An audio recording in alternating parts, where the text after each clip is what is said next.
Infinity Ward might have just accidentally leaked a big new feature coming to Modern Warfare 2 that they didn't want us to know about. We also got to see what weapon tuning is going to do. You're actually going to be able to change values on single attachments, and it's going to change how they perform in game. They showed us how you can earn different stars in Spec Ops, and then we've got confirmation by a dev that the animation to the final Mastery Camo Orion is going to be changed a little bit once the full game comes out. As always, we're going to be covering everything in this video in a rapid style format. That way you can quickly watch this video and get right back into game. If you want to see anything Modern Warfare 2, grinds, camos, anything like that, we're going to be covering it all on this channel. So if you want to like our comment, I appreciate a ton for that. So starting off, they have confirmed at launch, Modern Warfare 2 is going to have both daily and career challenges. We got to see the daily challenges in the beta. Usually it's pretty simple, like get one operator headshot with a secondary weapon, and it's going to give you a little bit of XP. However, what's big news here is career challenges are back. Modern Warfare 2019, Infinity Ward's last game, actually didn't have career challenges. It was the first Call of Duty to not have career challenges since World at War all the way back in 2008, but they're back and you can grind for them. They do talk about a lot of other stuff here. We're going to kind of breeze through all the non-important stuff. The next thing that's really important is Spec Ops. The daily challenges in Spec Ops are going to be a bigger deal because the first challenge is just going to get you some XP. The second and third daily challenges, which are going to be a little bit more complex than the first challenge, the second challenge is going to get you XP. However, the third challenge and the fourth bonus challenge can not only give you XP, they can reward you with Spec Ops stars on top of the XP, which the Spec Ops stars are what you're going to use to rank up the different classes that you're going to use in the raid mode and the Spec Ops mode. So those are going to be very helpful, and you might want to be grinding out the daily challenges towards launch quite often in this mode if you want to max out all the Spec Ops kits to be ready for the launch of raids, because the raids are going to use the same kits that Spec Ops uses. Then they give us some more information on the career challenges. They're going to be match wins, kills, and then getting long shots with specific weapon categories.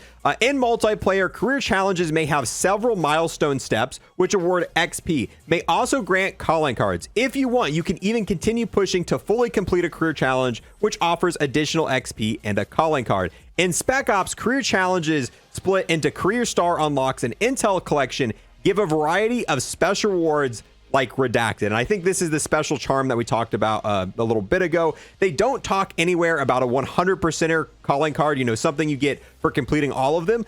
I would love if they have this, and I don't know, they don't talk about it here, but hopefully they do. There's so much other mastery stuff in this game.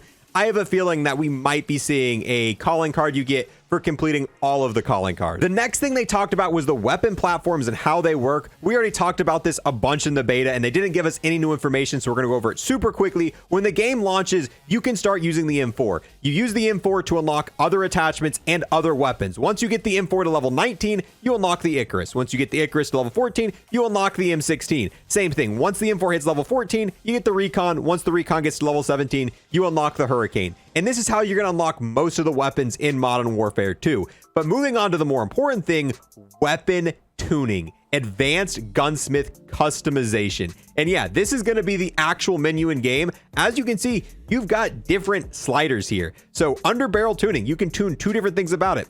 There's recoil stabilization and there's aim down sight speeds. As you drag this down, you're going to aim down sights even quicker. However, as you do that, your recoil stabilization is going to get worse, and you can fine tune this exactly how you want it. There's also another one down here. On the left side, we've got aim walking speed. So as this dial gets closer to the left, you're going to be able to walk faster while aiming, but at the same time, it's also going to make your aiming idle stability worse. Vice versa, if this gets closer to this side, your aiming idle stability is going to get better, but you're going to walk slower while aiming. This adds a whole new level of customization.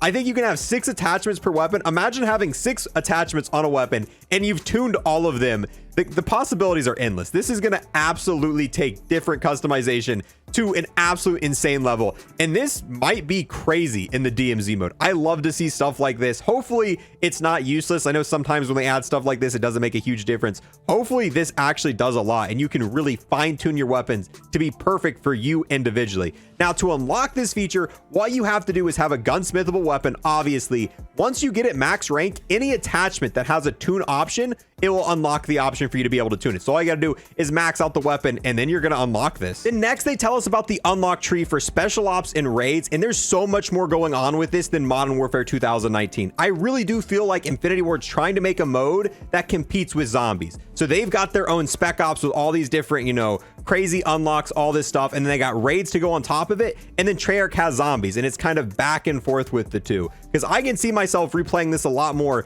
than Modern Warfare 2019 Spec Ops, which I think I played one time and then never touched it again. So first, they tell you about the stars, which is going to be what you use to progress through different classes. There's two different ways to earn them. One, you can just complete the mission, and if you beat the mission, you get a star. And then if you beat it doing some sort of special challenge alongside of it, like doing it under a certain amount of time, you can earn up to 3 stars. However, you can only do that once per week per mission. There's other ways to earn stars like we talked about in the beginning of this video by doing the daily challenges. Now, how do you spin those stars? Career stars and kit stars. Every star earned counts towards 2 parallel systems, career stars and kit stars, the latter of which is tied to progression and kit tiers. Career stars are used to unlock rewards such as additional kits, the medic kit unlocks at 1 star, and the recon unlocks at 3, and additional items. While earning career stars, you will also earn stars towards the specific kit you are playing on during the Spec Ops missions. Earning kit stars allows you to advance through kit tiers, which comes with more active and passive abilities while playing with that kit. For example, tiering up the assault rifle kit unlocks faster loadout item usage, increased armor capacity, and free stims included in the backpack. It's highly recommended to tier up your kits to be better equipped for the challenge for the first raid. At launch, you can get Spec Ops kits to tier 10, well before additional Spec Ops missions in raid become available during seasonal updates. Speaking of intel, you can expect those lore-revealing dossiers to be sprinkled around 3 Spec Ops missions with additional rewards tied to collecting them all. More intel pieces can also be found with each mission and raid that drops part of seasonal updates. So yeah, you're going to be able to unlock all this stuff. There's going to be intel around the map, all these different progressional stuffs. We don't even know too much about raids, but raids sound really fun. So I'm definitely going to be making sure before we get to season 1 that I've got all these kits and stuff maxed out. That way we're ready to go for the raids. Then they talk about every single operator in Modern Warfare 2 and how you unlock them. So these 4 right here are unlocked via the campaign. So if you beat the campaign, you have these 4. The other 14 can be unlocked through the following game modes. These ones right here, I'm not going to read through all of them. However, this one is Rose. General challenges can be completed in multiplayer or Warzone 2.0 when it launches. Then these 3 right here can be unlocked in Spec Ops. Specific challenges, all awarded for completing each mission available during launch. So these 3, you got to beat the different Spec Ops to unlock them. Then we have these 6 right here, multiplayer specific challenges. So it seems pretty basic and easy to unlock all these operators. I'm not going to read them all off. However, if you do want to see which operators are unlocked for what, you can just pause the screen right now. They don't really tell us what challenges you need to do to unlock these in multiplayer, but I assume it's something fairly easy. And now next, we have by far the biggest topic in this entire video. Infinity Ward might have accidentally confirmed a leaked feature people have been talking about on Twitter. You might be able to combine 2 camos together to make a brand new camo. We've never seen anything like this before in COD, and there is evidence to support it. So when the original blog post came out today and they showed off the Mastery Camos, they weren't the actual Mastery Camos. A few hours later, they updated these camos and they now look different. And we're going to compare these side by side, and it looks like they might have accidentally used the wrong camos. They might have used one for a future blog post, which is a combination of multiple camos. Because I was a little confused when we first looked at these because these weren't what the in-game showed when we got the original leaks. So here are the images side by side. This is on the left, the new updated blog post. On the right is the image we showed this morning that used to be in the blog post. This is the platinum camo. This is what it looks like now. As you can see, it is entirely platinum. However, if we look at the previous image, it seems to be platinum mixed with gold. All of the accents are gold on this one, which is definitely interesting. This looks like the platinum camo that was leaked from the campaign. This looks like a combination of platinum and gold. Then if we scroll down to the second one, we've got the polyatomic camo. And then right here is the polyatomic camo, a little bit changed from this one. The original one was all black for the accents. There was no additional stuff. However, with the new updated image, you can see that there's like little purple triangles and the accent colors not too big. This one doesn't actually look like 2 camos mixed together. However, when we get to the final one, this was by far the biggest change. This was the original image that they showed us this morning. Then a few hours later, it was updated to this, which this is what we originally saw leaked in the game. You can see the Space Camo covers the entirety of the gun. Then the accent color is just little splots of paint. However, this one looks like Polyatomic up here, but black over the entirety of it. And then the accent colors are the space. And this looks way different than this. So, I mean, this to me looks like two camos that have been merged together. And I don't know why they would have these other images. Like, why do they have these other 3 images of different camos unless they were planning on making a blog post talking about the feature of merging these two camos together? I don't see how you accidentally get this camo on the right. So that almost to me kind of confirms this feature. Obviously, it's not fully confirmed, but if this feature does end up coming to the game, that's going to be kind of crazy. If you can take 2 camos, let's say you've unlocked 2 camos that you really like, being able to put those camos together and make a brand new camo is massive. So maybe be on the lookout for a future blog post that explains this camo merging feature, because that would be insane. I would love to have a feature like this. The combinations would be endless. There are over 183 camos in the game right now.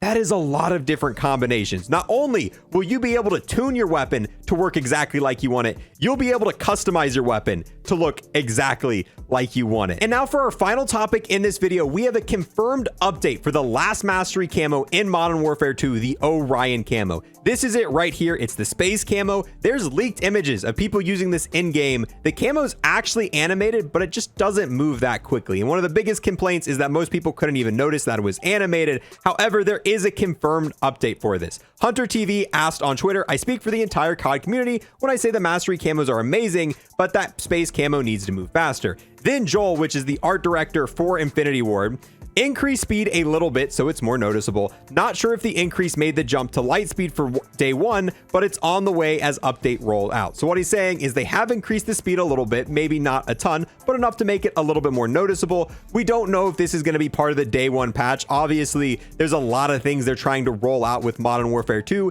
and a small update for a Mastery Camo might not make the chopping block, but it doesn't really matter. Who's going to be using, I mean, I guess besides hackers or some sort of data miners, who's going to actually be using the final Orion Camo on day 1? It might take them a week, maybe even 2 weeks to get this rolled out. But once it does, I am glad. It really does feel like Infinity Ward is sitting down and really working on making amazing camos this year. One of the biggest issues I had with Modern Warfare 2019, it felt like the gold, platinum, and Damascus camos were just an afterthought, that they didn't, go all out with it. But it really does feel like the entire camo system this year is getting a ton of thoughts, and we have updates for the final Mastery Camo before the game even launches. That to me is huge as someone who likes to grind camos, and I love just the amount of passion and time they are just putting in to the whole camo system this game. But with that, guys, we're going to wrap this one up here. Let me know how you felt about all the topics we talked about in this video, especially the camo swapping one. That to me, if that is a true feature that actually comes to the game, I am going to personally have a ton of fun with that. If you guys want to keep fully up to date with anything happening with Modern Warfare 2, guides, news, all that stuff, I'm going to keep you guys updated throughout the entire year. And if you left a like or a comment on this video, I appreciate you a ton. Thank you guys for watching. I'll see you guys in the next one. Peace.